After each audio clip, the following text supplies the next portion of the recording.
Comment se faire de la thune avec la SAP? Le marché de l'habillement, c'est plus de 1000 milliards d'euros qui transitent chaque année à travers le monde. Et dans cette énorme masse de monnaie, on comptabilise surtout les revenus de gros morceaux comme Nike, Zara, Adidas, etc. Mais aussi des petites marques indées que n'importe qui d'entre vous aurait pu créer. Et c'est pas tout. Le marché de la seconde main génère lui aussi un sacré pactole. On parle de plus de 170 milliards d'euros et ça ne fait que d'augmenter d'année en année. Cette somme immense du marché de la seconde main, c'est des multinationales de la seconde main, des fripes à échelle plus humaine, mais c'est aussi des mecs comme toi et moi qui revendent leur calbar sale sur Vinted. Enfin, ça, c'est plutôt toi, je pense, hein. Gros dégueulasse! Tu l'as capté, il y a des milliards d'euros qui transitent à travers le monde dans ce marché-là, et a priori, tu t'intéresses à la SAP depuis des années, t'es abonné au Rapid Screw et t'as toutes les vidéos, donc tu connais absolument tout. Et tu vas me dire que t'es même pas capable de gratter un petit billet sur tous ces milliards? Wesh, ressaisis-toi, frère. Bon, en vrai, c'est compliqué et ça demande de se bouger le c***. Mais laisse-moi te partager quelques principes fondamentaux et astuces pour se faire de l'oseille dans la SAP. C'est des expériences que j'ai d'ailleurs moi-même vécues, et ça peut être des petites astuces pour gratter de l'oseille occasionnellement, ou même certains bails dont on va parler peuvent limite devenir bien plus que des revenus complémentaires, mais carrément de vrais business rentables. Alors on va pas perdre plus de temps, vu que le temps c'est de l'oseille et aujourd'hui on est là pour en faire.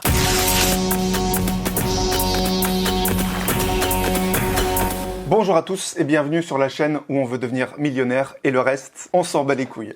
Nouvelle vidéo, après vous avoir expliqué comment acheter ses sapes ou ses sneakers moins chers, on arrête d'être un Yankee et on décide de vendre plutôt que d'acheter. Faire de l'oseille dans la SAP à petite échelle, en vrai c'est pas si compliqué que ça. Vous l'avez peut-être même d'ailleurs tous fait en revendant des vieilles sapes que vous portez plus ou en resellant la seule paire que vous avez réussi à choper sur SNKRS en 15 piges. Tu la sens? Je suis riche enfin. Le faire en continu et brasser régulièrement, c'est tout de suite plus compliqué. Et en vrai, on a déjà donné beaucoup de pistes pour se lancer, en racontant l'histoire des marques ou en expliquant des concepts autour du streetwear et des sneakers. D'ailleurs, il y a même des mecs qui m'ont dit s'être lancés dans le textile ou même dans le bootleg, en partie grâce à nos vidéos. Et ça fait plaisir parce qu'il y a des books qui réussissent pas trop mal. Et c'est aussi totalement le but de cette chaîne. Mais se lancer dans un projet de création de marque, ça demande quand même beaucoup de recherche et d'investissement. Alors on va plutôt théma des astuces avec un peu moins de barrières à l'entrée. La première astuce, évidemment, c'est l'achat-revente. L'achat-revente, ça peut être le resell de sneakers hype, tout le monde déteste ça, mais factuellement, les gens achètent les paires au resell et ils en achètent même beaucoup. Du coup, en vrai, on peut difficilement en vouloir aux resellers, hein, honnêtement. Et contrairement à ce que pensent les gens, les resellers, c'est pas que des mecs qui ont des bottes et qui raflent toutes les paires le jour de la sortie, c'est aussi des mecs qui font des offres sur StockX pour gratter des paires moins chères et les revendre, des mecs qui achètent des paires au resell en les mettant de côté, en espérant qu'elles vont prendre de la valeur avec le temps. Enfin bref, c'est plus accessible qu'on le pense, mais ça demande quand même de savoir ce qu'on fait, sinon ça peut assez mal finir. Look how much down they are, bro. Look, they're at like 160 bucks. Et je vous rassure, l'achat-revente, ça s'arrête pas qu'au resell. Il y a aussi ce qu'on appelle l'arbitrage dans le milieu de la finance, où grosso merdo, parfois certains produits identiques ont des prix différents dans des marchés différents. C'était par exemple le cas de ma paire d'Axel Arigato de la dernière vidéo, qui vaut plus de 300 € sur le site d'Axel Arigato, que j'ai acheté 60 balles en promo sur un site, et qui se revend apparemment actuellement à 250 € sur Vinted. En la mettant en vente moins cher entre 160 à 180 €, j'aurais fait ma petite plus-value assez facilement, et ça peut se répéter en boucle en trouvant de bons articles à prix cassé, parce que bon, tu doutes bien que suffit pas que ce soit en promo, il y a quand même de sacrés merguez qui sont totalement invendables, même à moins 80%. Mate la paire de godasses. L'achat-revente, t'es pas obligé de le faire que sur des produits neufs, tu peux aussi arpenter les sites de revente entre particuliers, et là-bas tu peux d'autant plus trouver de bonnes affaires, vu que parfois certains vendeurs galèrent à vendre de vrais produits juste parce que leurs photos sont claquées, ou parfois ils se débarrassent de bêtes de pièces sans trop calculer. C'est le cas d'une veste de la marque Pièce Unique que j'ai acheté à un influenceur moins de 100 balles. Le mec en avait clairement rien à foutre vu qu'il l'a reçu gratos. Pourtant, le bail coûtait initialement plus de 800 €. Il y a eu que 20 vestes produites et je sais que je peux assez facilement revendre ça à 3, voire 4 ou même 6 fois plus cher que le prix d'achat. C'est uniquement les affaires. Ça peut paraître gaze pour certains, mais il y en a qui arrivent à en vivre et plutôt bien d'ailleurs. Il y a même des mecs qui vivent en vendant des formations pour expliquer aux gens comment faire de l'achat-revente. Et faut vraiment pas croire que c'est un marché saturé. Des gens qui achètent en seconde main, il y en a de plus en plus chaque année. Et c'est pas prêt de s'arrêter. Il y a tellement de marques où t'as des gens qui se spécialisent dans l'achat-revente de pièces de marques du style North Face, Carhartt, Stussy, etc. D'autres visent plus les marques plus premium comme Représente, Axel Arigato, ou des bails plus axés designer, luxe ou même vintage. Enfin bref, faut être vif, avoir une plutôt bonne culture de la sape et absolument étudier et connaître son marché avant de se lancer là-dedans. On a vu qu'on pouvait faire de l'oseille en achetant et revendant le même produit, mais si t'as un peu de talent, tu peux modifier ce produit et le revendre plus cher. Il y a évidemment des magouilles à ne pas faire. On pense au fondateur de la marque Rude qui racontait comment il douillait des gens à l'époque en ajoutant des étiquettes Yves Saint Laurent sur des vieilles doudounes éclatées pour les revendre 3 fois plus cher en tant que produit de luxe vintage. Bon, même si c'est possible qu'on se soit nous aussi amusés à changer des étiquettes, faut absolument pas le faire. Et les mecs qui font ça, on est vraiment pas ensemble.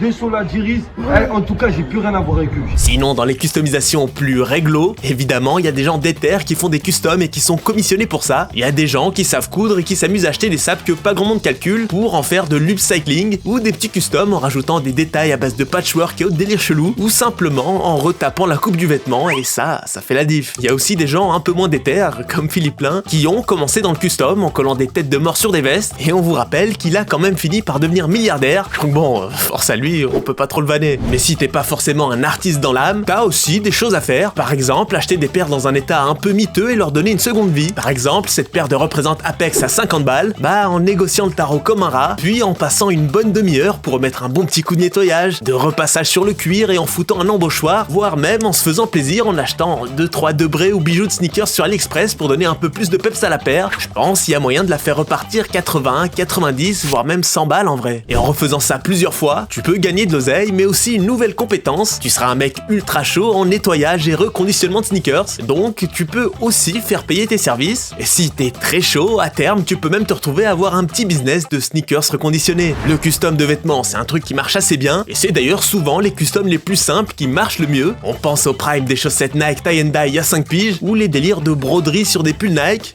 Tu peux aussi te lancer dans le business de la teinture, ou si t'as un peu plus de thunes, acheter une machine à broder et des bases vierges pour faire du custom à la demande. Et c'est un marché où je pense qu'il y a de la place, parce que perso j'ai vu pas mal de sites de custom, de broderie et tous ces délires là, et déjà la plupart sont hostés, mais surtout faut voir les bases vierges qu'ils utilisent. C'est pas ouf quand même. Si t'arrives à trouver des bases vierges plus axées streetwear fashion bien stylées, avec des coupes et des détails plus poussés que les basiques assez gays qu'on trouve sur ce genre de site, je peux te garantir que si tu sais marketer ton business aux bonnes personnes, et qu'en gros tu fasses fondamentalement le même business qu'eux mais en ciblant d'autres personnes, il y a moyen de tirer un bon petit billet. Un autre moyen de faire de la thune qui plaira pas à tout le monde, c'est de profiter de l'asymétrie d'informations. Vous êtes des membres du Rapid Screw et vous savez des choses que la plupart des gens ne savent pas. L'idée, c'est en gros de faire de l'oseille sur le dos des gens grâce à vos plugs qu'ils ne connaissent pas. C'est en partie ce qu'on voit dans le dropshipping, où des gens achètent 4, 5, voire 10 fois plus cher des produits simplement parce qu'ils sont pas au courant que ce produit est dispo à 2€ sur AliExpress. C'était aussi ce qu'on avait pu voir il y a 2 ans à l'époque de UAPlug, où des voyous revendaient plus de 200 balles des fakes trouvables à 20€ en Chine, tout ça en baratinant des gosses qui n'avaient aucune connaissance du marché du fake ou de la sneakers.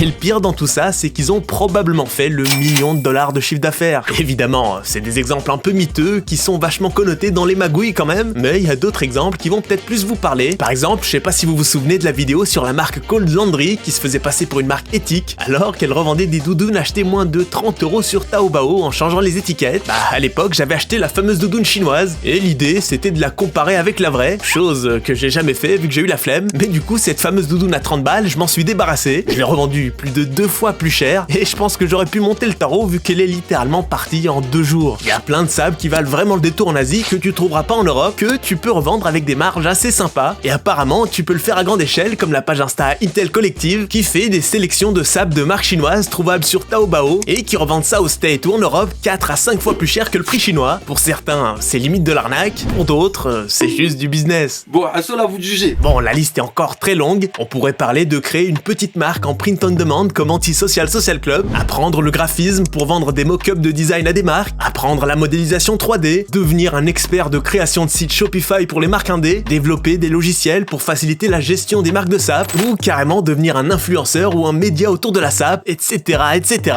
La liste est vraiment encore très très longue. On espère vous avoir ouvert quelques pistes, que tu sois un gamin de 15 piges ou un mec plus en place qui cherche un nouveau business. Et non seulement tout est beaucoup plus accessible qu'on le pense aujourd'hui, mais surtout tu peux percer du jour au lendemain et avoir un impact marketing de zinzin avec littéralement 0€ et juste de bonnes idées. Alors, qu'est-ce que vous attendez? Voglio una casa al sud, invece vengo dal nord. Il sole sembra falso, una fila in questura. I negri ora ballano, noi non balliamo. Sparami in testa o chiedimi scusa.